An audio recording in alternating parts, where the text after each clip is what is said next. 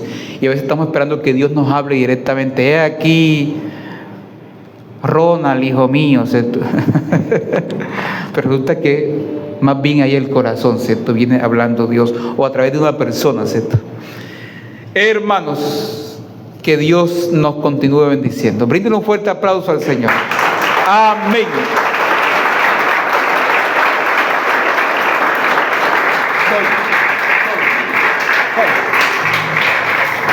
El domingo cantábamos esta canción. Vamos a terminar con esta canción, ¿sí?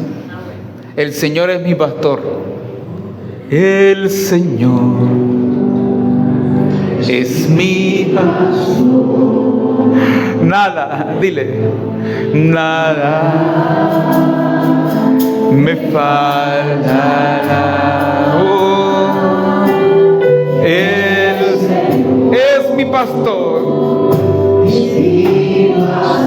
En pastos delicados, dile, en pastos delicados, Él me hará descansar.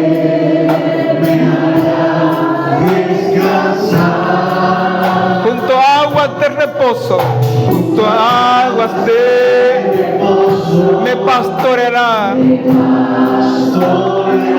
confortará mi alma. Mi alma me guiará por sendas de justicia.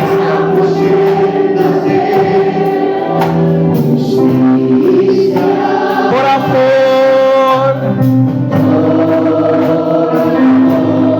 de su nombre. El Señor, dile, el Señor es mi pastor.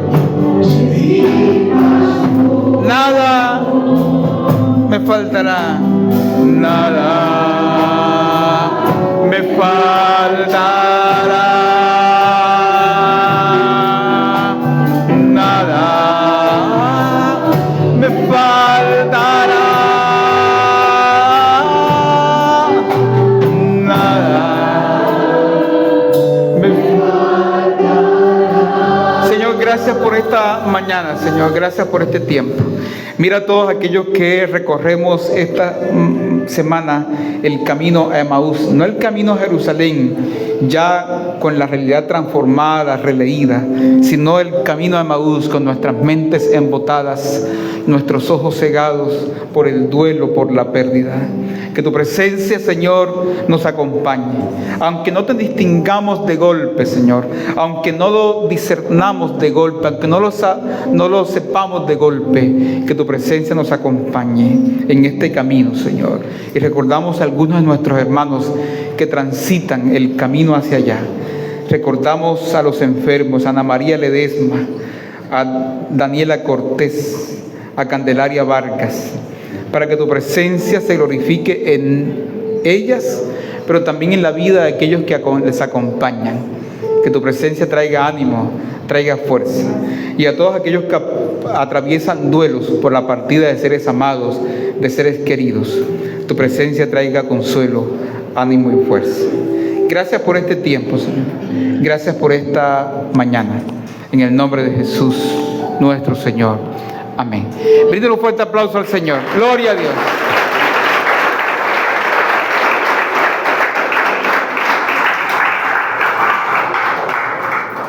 Aquí el microfonito porque está transmitiendo de pantalla.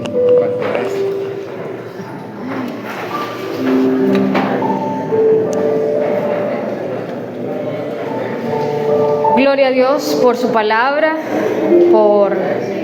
porque nos sentimos acompañados siempre por Papá Dios.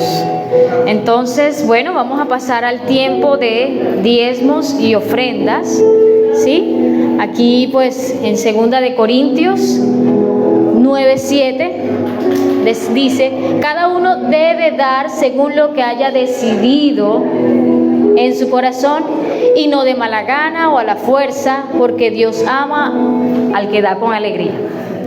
Entonces dispongamos, de pronto ya de casa, ya algunos diligenciaron el sobre, o lo podemos ir diligenciando a medida que vamos pasando, las hermanas van pasando. El día de hoy estamos en la disposición de la canasta de amor y del cofre también. Hay un cofre destinado más pequeñito para esas ofrendas, pues en el caso que no pudimos traer en especie allá y depositar en la canasta, en este cofre pues podemos dar esa ofrenda para también poder comprar productos de la canasta y poder bendecir a esos hermanos. Entonces, ¿estamos listos? Vamos a orar. Padre amado, gracias porque tú, que eres el dador de la vida, también nos provees en nuestras necesidades. Gracias por proveernos a los que pues ha sido posible tener esa ofrenda, ha sido posible traer ese producto de la canasta familiar. Gracias por poder tener esta dinámica y poder ser de bendición a, pues uno, suplir las necesidades que tenemos como congregación, y dos, también poder suplir y ser de bendición a los hermanos para poder apoyarles con productos de la canasta, Dios. Permítenos hacer buena administración de estos recursos y ser de bendición. En el nombre de tu Hijo amado Jesús, en tus manos estamos, y ayúdanos a los que de pronto no nos fue muy posible contar con ese recurso para bendecir. Permítenos que pronto podemos hacerlo. En el nombre de Jesús, amén.